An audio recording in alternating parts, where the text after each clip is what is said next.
우리가 오늘 읽은 이 본문은 아주 유명한 사건이죠. 가나안 땅에 12정탐꾼을 보낸 그런 사건입니다. 이 사건을 그림으로 한번 사진으로 한번 먼저 확인을 해 보시면 이스라엘 백성들이 이제 출애굽을 하죠. 애굽에서 탈출하여서 나와서 시내산을 경유하여 빨간 여러분 선을 따라서 쭉 올라가면 지금 어디에 와 있을까요? 오늘 본문에 가데스 바네아라고 하는 곳에 도착을 해 있는 겁니다. 지금 보이십니까? 예, 그 위로 조금만 더 쭉 올라가면 무슨 땅이 나올까요? 바로 약속의 땅, 가나안 땅에 도달하게 되는 거죠. 그러니까 여러분 이 가데스 바네아까지 왔다라고 하는 것은 가나안 땅 턱 밑까지 왔다라고 보시면 됩니다. 여러분 이스라엘 백성들이 애굽에서 나와서 저기까지 도달하는데 약 한 2년 정도 걸렸는데요. 얼마나 그 가나안 땅 빨리 들어가고 싶겠습니까? 무려 430년 동안 애굽에서 이방 생활, 종살이 하다가 또 2년여간 광야 생활을 하다가 이제 턱 밑까지 왔으니 빨리 그 땅에 들어가서 하나님이 약속하신 아브라함 때부터 약속하신 그 축복의 땅 빨리 들어가서 차지하고 싶지 않겠습니까? 그런데요, 저 가데스 바네아에서 하나님께서는 그 백성, 자기 백성을 저 땅에 바로 들어가라 하지 않으시고 하나님의 명령을 하시죠. 그 명령이 뭐냐면 각 지파별로 한 명씩 택하여서 저 땅을 탐지하고 오라, 정탐하라 라는 명령을 하세요. 그래서 아브라함은 하나님의 명령대로 각 지파별로 두령을 뽑습니다. 지도자라는 거죠.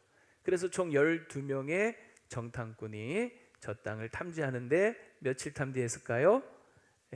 며칠?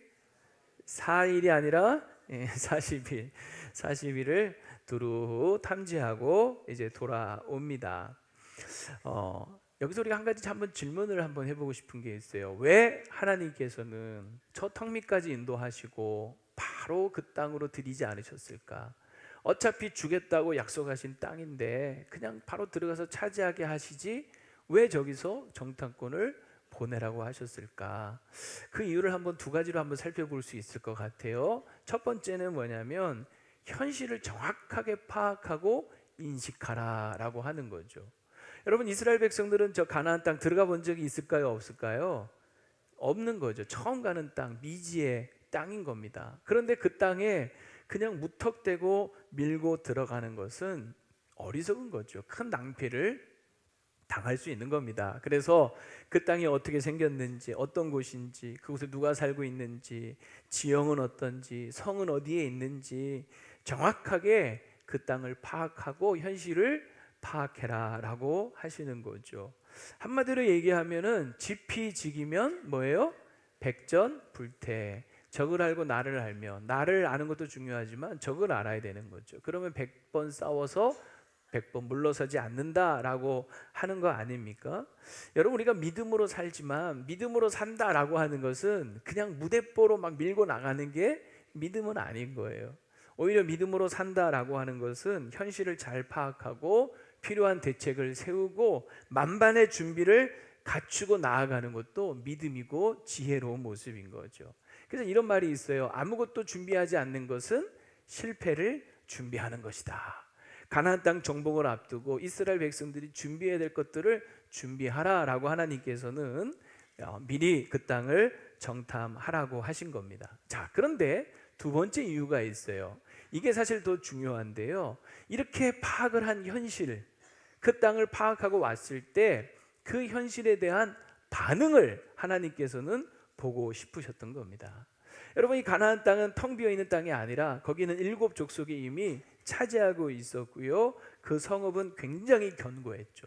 그야말로 겹겹이 쌓여 있는 그 산성을 볼 때에 이스라엘 백성들에게 그것은 큰 산이었고 큰 벽이었고 한계처럼 보였을 겁니다. 근데 하나님은 바로 그런 한계, 그런 현실을 직시하면서도 하나님을 믿는 믿음을 가지고 낭망하지 않고 오히려 믿음으로 반응하기를 원하셨던 거예요. 그 믿음을 보고 싶으셨던 거죠. 여러분 이 지점에서 우리가 참 꼭 기억하셔야 될 것이 있어요. 뭐냐면 우리가 어떤 인생의 어려움을 당하잖아요. 어떤 문제, 한계, 벽에 딱 부딪혔을 때 어떤 어려운 일을 딱 닥쳤을 때 우리는 하나님을 자꾸 시험하려고 해요. 이 상황에서 하나님이 나를 도우시는가 안 도우시는가, 하나님이 정말 내 기도를 들어주시는가 안 들어주시는가, 하나님 정말 살아계신가 안 살아계신가, 뭐 이런 것들을 자꾸 시험하려고 하는 거예요. 예를 들어서 여러분, 출애굽한 후에 르비딤이라는 곳에 장막을 쳤을 때 거기에 마실 물이 없었어요. 마실 물이. 그때 이스라엘 백성들이 하나님께 막 원망을 늘어놓습니다. 그때 하나님께서 하신 말씀이 출애굽기 17장 7절 보면요, 같이 한번 읽어봅시다. 시작. 그들이 여호와를 시험하여 이르기를 여호와께서 우리 중에 계신가 안 계신가 하였음이더라. 자, 물이 없어요. 마실 물이 없자 그들은 마음속에, 야, 하나님이 계시면 왜 이런 일이 일어나는 거야 하면서, 하나님이 정말 계신 거야 안 계신 거야 하면서 의심했다는 거죠. 그것이 바로 하나님 보실 때는 하나님을 시험한 것으로 보는 거예요. 그러니까 여러분, 하나님을 왜 시험합니까? 하나님을 믿지 못하고 하나님을 의심하기 때문에 그렇게 하나님을 시험하는 거거든요. 그래서 하나님을 시험하는 것은 굉장히 여러분 망령된 행동인 거죠. 하나님은 누구에게도 시험 받으시는 분이 아니에요. 그래서 오히려 우리는 이걸 반대로 생각해야 되는 거예요. 우리 인생에 어떤 어려움이 있고 난관이 있고 한계가 있고 벽에 부딪힐 때, 그때 하나님을 의심하면서 하나님이 우리를 도와주시나 안 도와주시나 보자 하면서 하나님을 시험하려고 하는 것이 아니라, 오히려 이 문제와 한계 속에서 하나님이 정말 나에게 지금 믿음이 있나 없나를 보고 싶어 하시는구나 라고 생각을 하고, 오히려 그럴 때일수록 우리의 믿음을 하나님 앞에 보여드릴 수 있어야 된다는 거죠. 그리고 하나님은 그 믿음을 보시고 그 믿음대로 역사하시는 거예요. 내 믿음대로 될지어다 라고 말씀을 하는 거죠. 그래, 여러분, 인생이 힘들고 어려울수록 우리는 더 믿음 가운데 굳건히 서야 되고 믿음을 하나님께 보여드려야 될 줄로 믿습니다.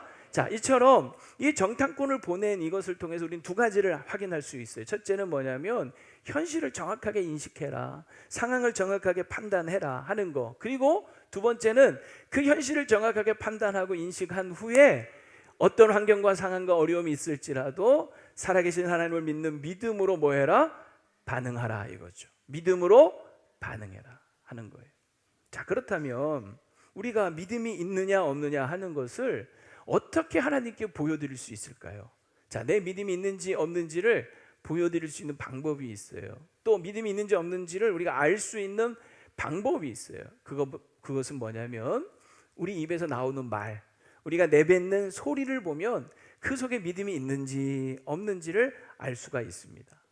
오늘 본문을 여러분, 우리 민수기 13장부터 우리가 사실은 봤어야 되는데요, 거기 보면 민수기 13장에 보면 이 12 정탐꾼이 그 땅을 탐지하고 와서 보고를 하는데 둘로 쫙 나뉘죠. 여호수아와 갈렙은 30절에 이렇게 보고합니다. 같이 읽어볼까요? 시작.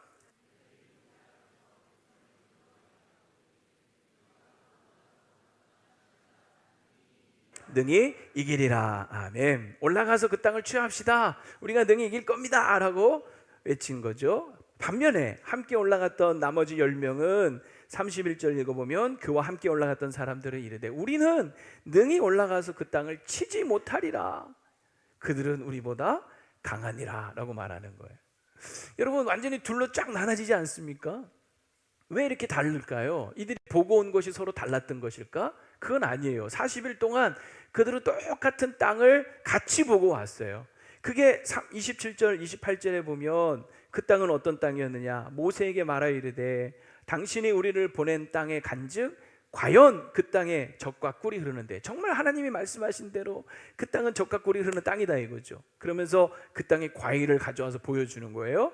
그런데 28절에 보면, 그러나 그 땅 거주민은 강하고 성읍은 견고하고 심히 클 뿐 아니라 거기서 안악 자손을 보았습니다 라고 얘기를 해요. 여러분, 이것은 그들이 보고 온 그대로 맞는 말이에요. 그 땅은 정말 젖과 꿀이는 땅이었지만 또한 한편으로 그 땅에 살고 있는 사람들은 강하고 성읍은 견고했던 것은 사실이죠. 정확하게 보고 온 거예요. 그런데 중요한 건 뭐냐면, 이 10명은 그러니 안 된다, 우리는 그 땅을 차지할 수 없다, 그러니 안 된다 라고 말한 거예요. 하지만 여호수아와 갈렙은 무슨 소리냐, 하나님이 우리와 함께 하시는데, 그러나 우리 같이 한번 가서 싸워서 이깁시다, 그 땅을 차지합시다 라고 말하는 거죠. 자, 여러분, 차이가 있죠? 그러니 안 된다, 말하는 사람. 그러나 해보자. 자, 무슨 차이죠? 이 차이가 무슨 차이냐면 한 끗 차이라고 하는 거예요. 한 점 차이, 점 하나의 차이인 거죠. 그러니 거기에 점 하나 딱 찍으니까 그러나 한번 해보자는 거죠. 여러분, 이 한 끗 차이가 얼마나 큰 차이인지 여러분 모릅니다. 우리가 고질병이 있지만 그 고질병에 점 하나 딱 찍었더니 어떻게 돼요? 고칠병이 되는 거죠. impossible, 불가능. 거기에 점 하나 딱 찍으니까 어떻게 돼요? I'm possible, 할 수 있다라는 말이 되는 거죠. 무슨 말장난입니까? 맞아요. 지금 말장난하고 있는 거예요. 재밌죠, 이런 말장난. 그죠? 재밌잖아요. 아, 고질병이 점 하나 찍으니 고칠병이 되네. 말장난 참 재밌잖아요. 그런데 여러분, 이게 말장난 같지만 이런 작은 차이가 여러분 사실은 큰 차이를 만드는 거예요. 이런 차이가 왜 나느냐 하는 거죠. 말 한마디 차이인데, 그 점 하나 찍고 안 찍고의 차이인데 왜 이런 차이가 나느냐? 그것은요, 그냥 말이 아니라 그 말 속에는 믿음이 있고 없고의 차이인 거예요. 믿음이 없는 자는 맨날 한다는 소리가 그러니 안 된다, 그러니 못한다, 그러니 틀렸다. 그러나 믿음이 있는 사람은 그러나 해보자, 그러나 된다, 그러나 할 수 있다 말하는 거예요. 힘들어서 안 된다, 어려워서 안 된다, 피곤해서 안 된다, 몰라서 안 된다, 돈이 없어서 안 된다, 아무도 안 도와줘서 안 된다, 무서워서 안 된다, 한 번도 안 해봐서 안 된다, 이래서 안 되고 저래서 안 되고 늘 안 되는 이유를 말하는 사람들을 보면 그 안에 믿음이 없는 거죠. 그러나 여러분, 믿음 있는 사람은 믿음으로 되는 방법을 찾고 믿음으로 말하는 사람인 거예요. 저와 여러분이 그런 사람 되기를 바랍니다. 무슨 소리냐, 하면 된다. 세상에 안 되는 게 어딨냐. 처음부터 쉬우면 그게 문제냐. 안 되면 어떻게 하라? 되게 하라. 벽이 있으면 어떻게 하면 된다? 뚫으면 되는 거죠. 못 오를 나무는 찍어버리면 되는 거죠. 못 오를 나무는 쳐다보지도 말라. 그게 아니라, 아니, 못 오를 나무는 여러분 10번 찍어 안 넘어가는 나무 없다고 했는데 찍어서라도, 또는 사다리 놓고 올라가서라도 올라가면 되는 거죠. 버스 지나간 다음에 손들지 말라, 그게 아니라 죽어라 손들면서 쫓아가면 백밀러 보고 세워준다. 이런 어떤 마음이 우리에게 필요한 거예요. 그런 소리를 해야 되는 거죠. 여러분, 생각의 태도를 바꾸는 게 중요해요. 생각의 태도. 여러분, 화면 한번 보시기 바랍니다. 제가 한번 좀 이렇게 정리를 한번 해봤어요. 사실 불가능의 벽을 뛰어넘는데 가장 큰 장애물은 우리 밖에 있는 게 아니라 사실 우리 안에 있다는 거예요. 할 수 없다라고 생각하는 부정적인 생각이 장애물인 거죠. 그래서 삶의 가장 큰 걸림돌은 언제나 사실 나 자신이면, 나 자신. 내 마음이 바뀌면 모든 것이 바뀌어요. 주어진 상황은 변하지 않지만 내가 변하면 되는 거예요. 여러분, 장애물 경기 허들은 넘어지라고 있는 겁니까? 넘어서라고 있는 겁니까? 넘어서라고 있는 거예요. 우리 인생에 장애물이 있지만 여러분, 그 장애물 앞에 넘어지지 마시고 여러분, 그 장애물을 넘어설 수 있기를 바랍니다. 한계를 뭐 해라? 한계를 넘어서자는 거죠. 여러분, 역도 경기에 보면 500파운드의 벽이라는 그런 오랫동안 깨지지 않는 그런 생각들이 있어요. 500파운드의 벽. 500파운드는 약 227kg 정도 되는데요. 이게 무슨 벽이냐면, 이 역도 선수들이 이 500파운드 이상은 절대로 사람이 들 수 없다라는 그런 생각을 갖고 있었어요. 왜냐하면 아무도 500파운드 이상 들어본 적이 없거든요. 그래서 이 벽을 어느 누구도 넘지 못하고 있었는데 1972년 미넨 올림픽에서 바실리 알렉시에프라고 하는 선수가 1차 시기에 번쩍 들었는데 499파운드를 들은 거예요. 그런데 2차 시기를 도전하려고 하는데 그때 장내 아나운서가 방송이 나오는데, 아, 이게 1차 판정이 잘못됐다. 499파운드를 든 게 아니라 501파운드를 들었다라고 선언을 한 거예요. 500파운드를 넘은 거죠. 여러분, 그때 이 알렉시에프가 560파운드를 결국 들면서 대기록을 세웁니다. 그리고 그때 6명의 선수들이 무려 500파운드 이상을 다 든 거예요. 그리고 500파운드 이상 못 든다라고 하는 심리적 벽이 사람들로 하여금 사실은 그것을 못 들게 만들었는데, 실수로 판정을 501파운드를 든 것, 이제 490파운드가 아니라 1파운드 더 들었다는 걸 알면서, 이거 뛰어넘을 수 있는 거구나 하는 그 생각을 하면서 그 심리적 장벽이 깨지니까 너도 나도 다 500파운드 이상을 다 들어버리더라 하는 것이죠. 여러분, 심리적 장벽, 그거 다 우리 안에 있는 거예요. 이걸 깨트릴 수 있기를 바랍니다. 여러분, 생각의 태도를 바꾸는 것이 중요한 게, 두 번째, 한번 여러분 화면 한번 보시면은, 인간을 바닥으로 잡아 끄는 것은 어쩔 수 없다는 생각을 적응으로 착각하게 만드는 체념이다. 저는 이 말을 가만히 생각해 보면서 우리가 얼마나 이렇게 많이 속고 사는지 모른다는 생각을 해봐요. 우리를 끊임없이 바닥으로 끊는 것은 뭐냐면 어쩔 수 없지 하는 그거를 적응으로 착각하게 만드는, 실제로는 뭐다? 체념인 거예요. 우리가 안 돼 하면서 우리는 그걸 적응한다고 생각하지만 실제로는 그게 뭐라는 거예요? 체념하고 있는 거라는 거죠. 그러므로 우리 스스로가 장애물이 되든지 장애물을 극복하든지 선택해야 한다. 인간의 마지막 자유는 주어진 어떤 환경에서든지 자신의 태도를 선택하는 것이다. 할 수 있다라는 그 태도, 마음의 생각의 태도를 결정하는 게 중요하다는 거죠. 여러분, 최초로 에베레스트 산을 정복한 에드먼드 힐러리가 이런 얘기를 했어요. 우리가 정복한 것은 뭐다? 산이 아니라 우리 자신이다. 그 거대한 산 앞에, 에베레스트 산이 여러분 몇 미터입니까? 팔딱팔딱 사팔딱, 8,848m. 우리 지구에서 가장 높은 산 아닙니까? 그러니까 저 산은 아무도 정복하지 못할 거야 라고 하는 그런 생각들이 있었죠. 그러나 힐러리는 그것을 도전하면서 결국은 산을 정복한 게 아니라 저 산을 정복할 수 없을 것이라고 하는 자기 안의 한계를 뛰어넘는, 자신을 극복하는, 자신을 결국 정복한 것이다 라고 이야기하는 거 아니겠습니까? 이런 얘기도 있어요. 옛날 인도의 아크바레라고 하는 왕이 하루는 신하들에게 문제를 하나 냈답니다. 벽에다가 이렇게 선을 하나 쭉 그은 거예요. 그리고서는 뭐라고 했냐면 저 줄을 짧게 한번 만들어 봐라. 대신 조건이 있다. 절대 저 선에 손을 대서는 안 된다. 다 이제 신하들이 내놓으라 하는, 머리 좋다는 신하들이 아무리 생각해봐도 방법이 없는 거죠. 손을 대면 금방 줄일 수 있겠지만 어떻게 하지? 다들 어리둥절하면서 안절부절하고 있을 때 그때 베발이라고 하는 신하가 아주 간단하게 문제를 해결했다는 거예요. 어떻게 했을까요? 손 안 대고 어떻게 저 줄을 짧게 했을까요? 그 밑에다가 더 긴 선을 하나 그어버린 거예요. 그랬더니 저 줄이 어떻게 됐어요? 짧아진 거죠. 에이, 저거 같으면 누가 못해. 맞아요. 뭐 저거 얼마나 쉬운 일이에요. 그런데 우리의 문제는 뭐냐면 에이, 어떻게 저거를 손도 안 대고 짧게 할 수 있어? 말도 안 돼 하면서 아예 진작에 포기하는 거죠. 답을 찾을 생각조차를 안 하는 거죠. 그게 문제인 거예요. 그러나 한번 문제가 있으면 답을 찾아보자 하면서 머리를 굴리고 생각을 하고 기도하면서 고민해 보면 답은 언제나 있다라고 하는 겁니다.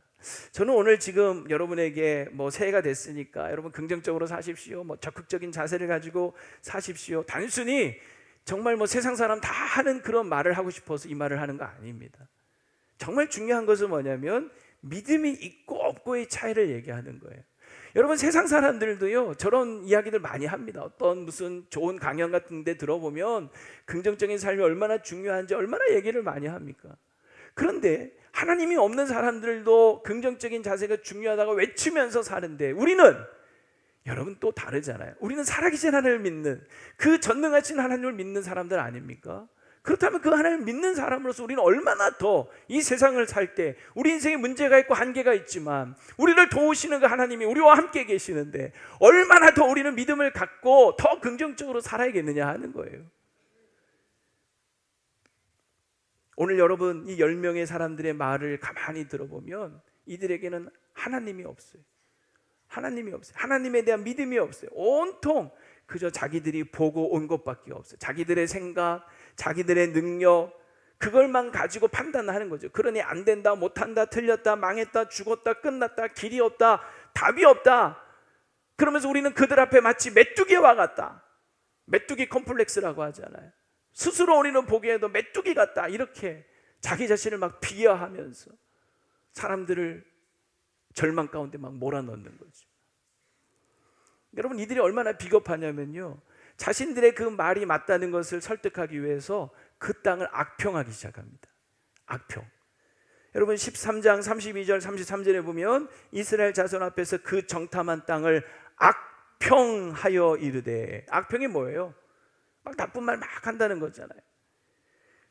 우리가 두루다니며 정탐한 땅은 그 거주민을 삼키는 땅이요, 거기서 본 모든 백성은 신장이 장대한 자들이며 거기서 네피림 후손인 아낙 자손의 거인들을 보았나니 우리는 스스로 보기에도 메뚜기 같으니 그들이 보기에도 그와 같았을 것이니라. 여러분 이게 얼마나 비겁한 소리입니까? 그 땅을 악평하면서 그 땅을 막 그 땅은 그 거주민도 막 삼키는 땅이라고 하면서 막 악평을 하는 거죠. 저는 이걸 보면서 이솝우화가 하나 생각이 났어요. 여우와 신포도. 이 얘기 잘 아시죠? 여우가 어느 날 포도나무 밑을 걸어가는데 보니까 너무 탐스럽게 생긴 포도 열매가 있는 거예요. 야, 맛있겠다 싶어서 그 포도 열매를 따려고 막 점프를 하는데 아무리 해도 도달하지 못하는 거죠. 그래서 결국 포기하면서 포도밭을 떠나면서 한마디 얘기를 하죠. 뭐라고 했어요? 에이, 저 포도는 신포도일 거야. 이러면서 가는 거죠. 여러분 얼마나 비겁하냐는, 자기의 실패를 변명하는 비겁함 아닙니까? 요즘은 최신 버전이 있더라고요. 다이어트하는 여우가 아유, 저 포도는 너무 달아서 살찔 거야. 이러면서 갔다는 거죠. 여러분 사실 이게 우리가 악평하는 거 있잖아요. 악평하는 거. 이게 얼마나 하나님 앞에 불경한 일인가 한번 생각을 해볼 필요가 있어요. 분명히 하나님이 주시겠다고 한 땅이잖아요. 그런데 그 땅을 악평한다? 그건 뭐예요? 지금 하나님이 우리한테 뭐 별 좋지도 않은 땅을 주신다라는 하나님을 능멸하는 말 아닙니까? 여러분 우리가 그래서 악평을 되게 조심해야 돼요. 여러분 교회를 보면서, 여러분 우리 교회가 참 좋은 교회지만 얼마나 좋은 것들이 많아요.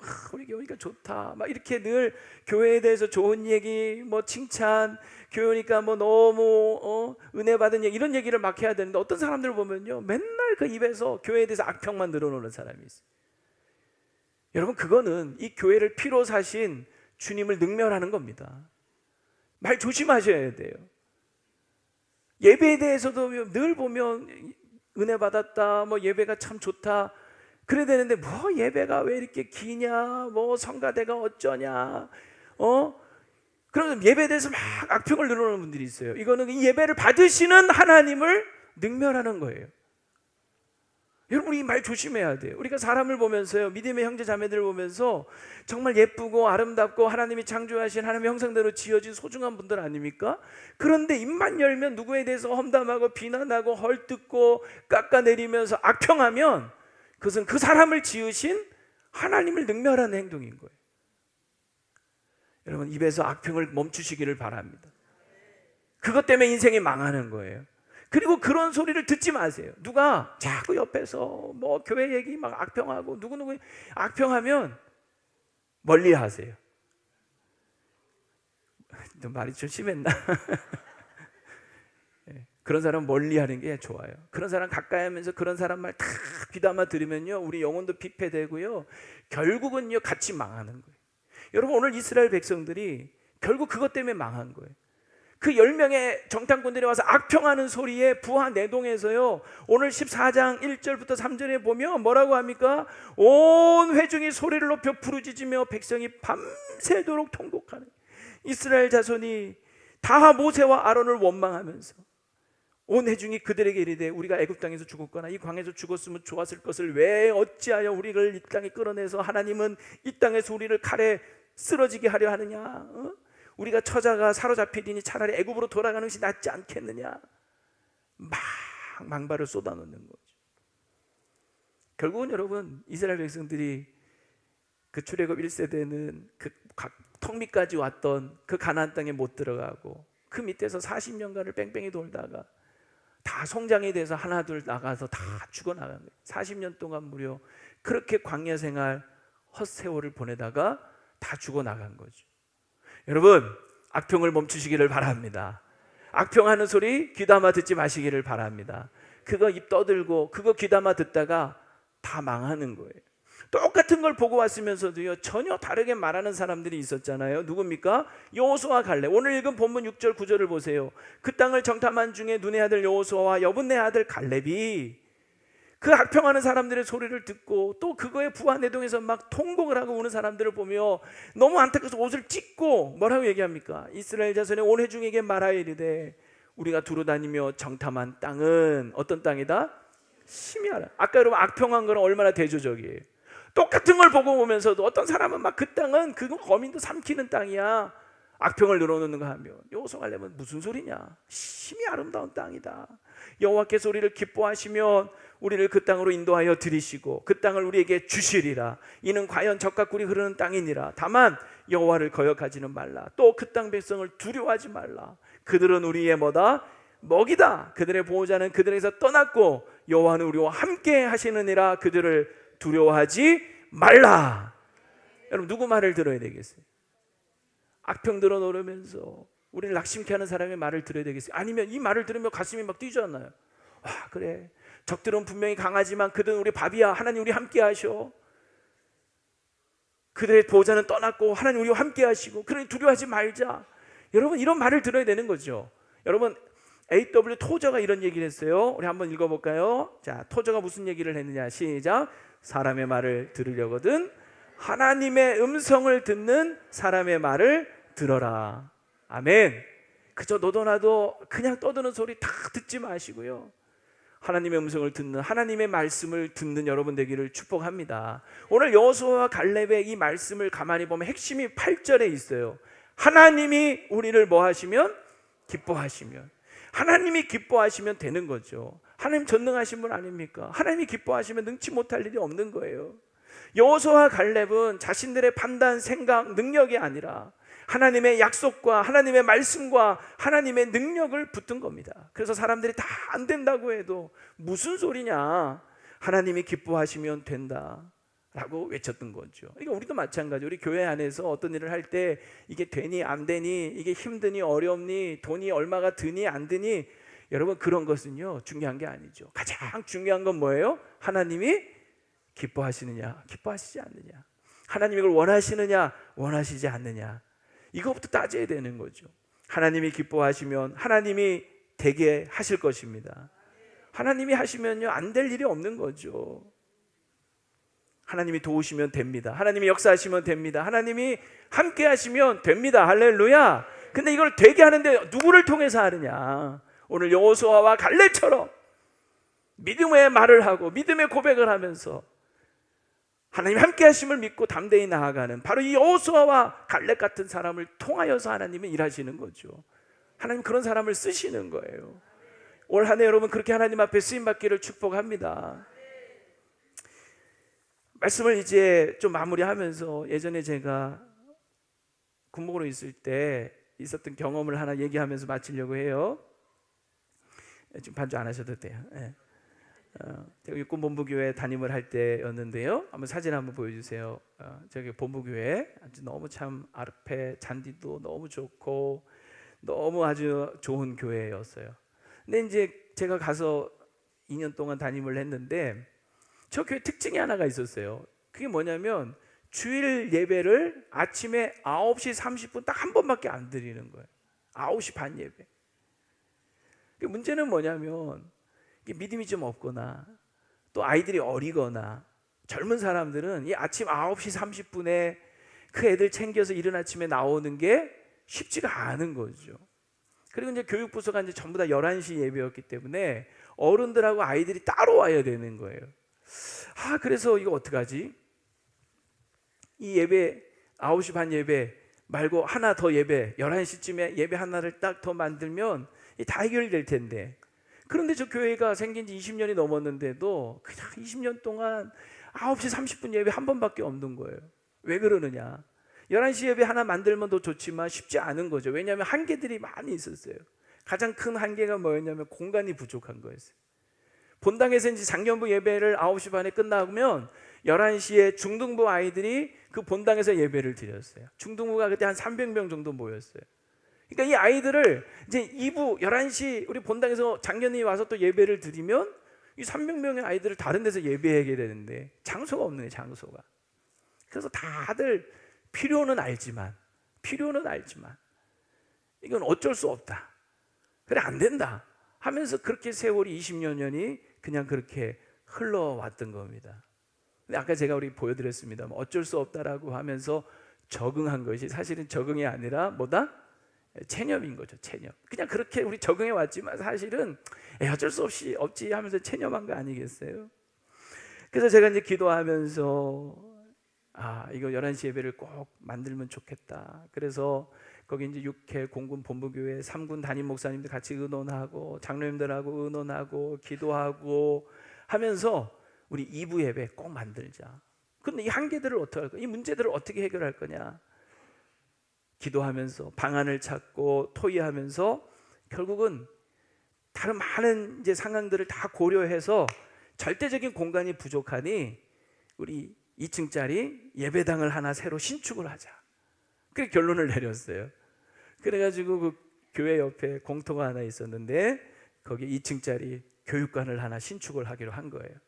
그러면서 그 2층 예배당에 2층 건물에 예배실을 하나 크게 넣고 그 본당에 아까 보신 그 사진의 그 본당의 지하에 식당하고 카페가 있었는데 이게 지하다 보니까 어둑어둑하고 또 식당도 늘 냄새가 늘 올라와서 문제고 그래서 아예 이번에 식당하고 카페도 밖으로 빼자 해서 그 2층 건물에 카페와 식당을 넣게 된 거예요. 그러면 이제 1층에 지하 1층에 공간이 비잖아요. 거기를 리모델링을 해서 거기 또 예쁜 예배실을 만들고 그리고 아이들이 마음껏 분방 공부할 수 있도록 방들을 많이 만들고 하면서 대규모 공사를 계획을 한 겁니다.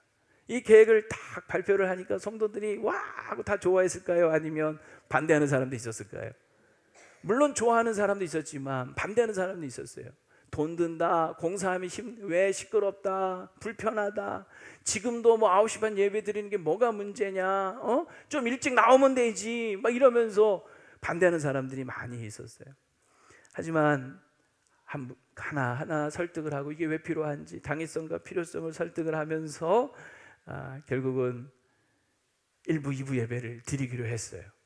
그리고 처음 이제 1부, 2부 예배를 드리는 제가 부임하고 한 10개월 지나고 나서야 이제 모든 것들이 준비되면서 1부, 2부 예배 드리니까 성가대도 새로 만들어야 되지 뭐 찬양팀도 만들어야 되지 뭐 불평불만이 얼마나 많은지 몰라요. 하지만 다 잠재우면서 하자 해서 결국은 1부, 2부 예배를 드리게 되었는데요. 어떤 일이 벌어졌느냐?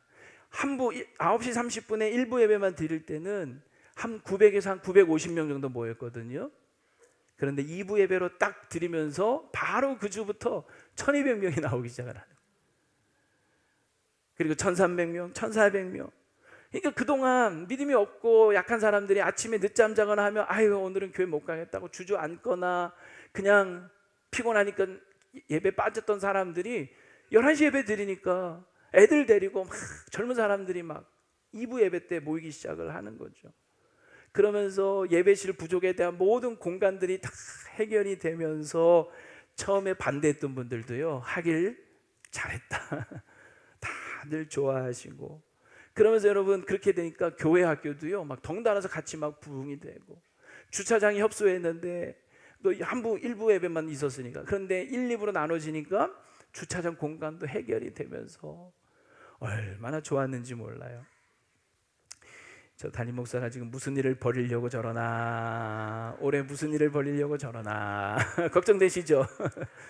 뭐 무슨 일을 벌이려고 작정을 하고 하는 소리는 아니고요. 뭐 저도 지금 무슨 계획이 있어서 우리 교회 뭐 어떻게 해봅시다 이렇게 무슨 계획을 가지고 말씀드리는 건 아닙니다. 다만 하나님이 기뻐하시면 여러분 우리가 고민을 해봐야 되는 거죠. 분명히 우리는 한계가 있어요. 그러나 하나님이 기뻐하신다면 여러분 그 한계 앞에 머물러 있는 것이 아니라 하나님의 능력을 구하면서 그 한계를 넘어설 때 우리가 하나님의 능력을 경험하게 될 줄로 믿습니다. 그게 오늘 표예요. 올해표 다시 한번 읽어볼까요? 시작. 한계를 넘어서라 능력을 경험하라. 이게 사실 이 말이 이게 어폐가 있는 거예요. 지금 안 되니까 한계거든요. 안 되니까 못 넘으니까 한계인데 그걸 넘어서래. 이게 말도 안 되는 소리 같잖아요. 그래서 우리는 그 한계 앞에 주저앉아 있기 때문에 늘 그 수준에 머물러 있을 수밖에 없는 거예요. 그냥 적응하면서 체념하고 있는 거죠. 아까 제가 얘기한 그냥 어쩔 수 없어 라고 하면서 적응해 나가는 게 사실은 그냥 체념하고 있는 거예요. 체념.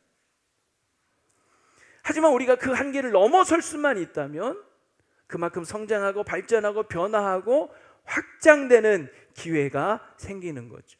분명히 해야 되는데 돼야 하는데 이거 하나님이 기뻐하시고 원하시는데 단지 우리의 한계 때문에 안 된다 못한다 핑계댈 것이 아니라 어떻게 하면 될까 방법을 찾고 할 수 있다라는 생각의 태도를 바꾸는 것이 중요한 줄로 믿습니다. 오늘 여러분 주보 칼럼에 보면 그 내용을 제가 좀 썼어요. 우리 안에 있는 한계들이 뭘까? 믿음의 한계, 사역의 한계, 세대의 한계, 공간의 한계, 나이의 한계, 타성의 한계, 능력의 한계. 예, 저를 보십시오. 이제 지금 또 읽으시려고 하지 마시고 집에 가서 읽어보세요. 예. 여러분, 이런 많은 한계들이 있죠. 이것만 있겠습니까? 7가지 뿐이겠어요? 근데 중요한 건 우리의 한계가 하나님의 한계는 아니다라는 사실이에요. 우리의 한계로 하나님을 자꾸 제한하려고 하면 안 됩니다.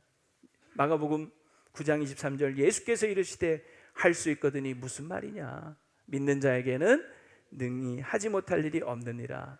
빌립보서 4장 13절, 내게 능력 주시는 자 안에서 내가 모든 것을 할 수 있느니라. 시편 18편 29절 같이 읽어봅시다. 크게 시작. 내가 주를 의뢰하고 적군을 향해 달리며 내 하나님을 의지하고 담을 뛰어넘나이다. 담을 뛰어넘나이다.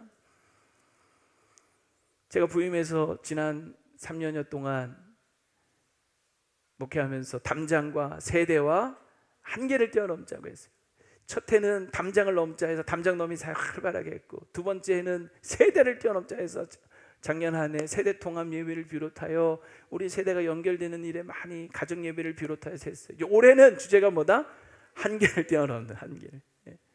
하나님을 의지함으로 담을 뛰어넘는 올 한 해 꼭 되었으면 좋겠습니다. 내 한계 앞에 무릎 꿇지 말고 하나님 앞에 무릎을 꿇음으로 하나님의 능력을 경험합시다. 겸손이라고 하는 건 뭐냐면 난 못해요 하는 게 겸손이 아닌 거예요. 나의 한계를 솔직하게 인정하면서 하나님의 능력을 구하는 게 겸손인 거예요. 사실 하나님께 구할 수 있는 것이 진정한 능력이에요.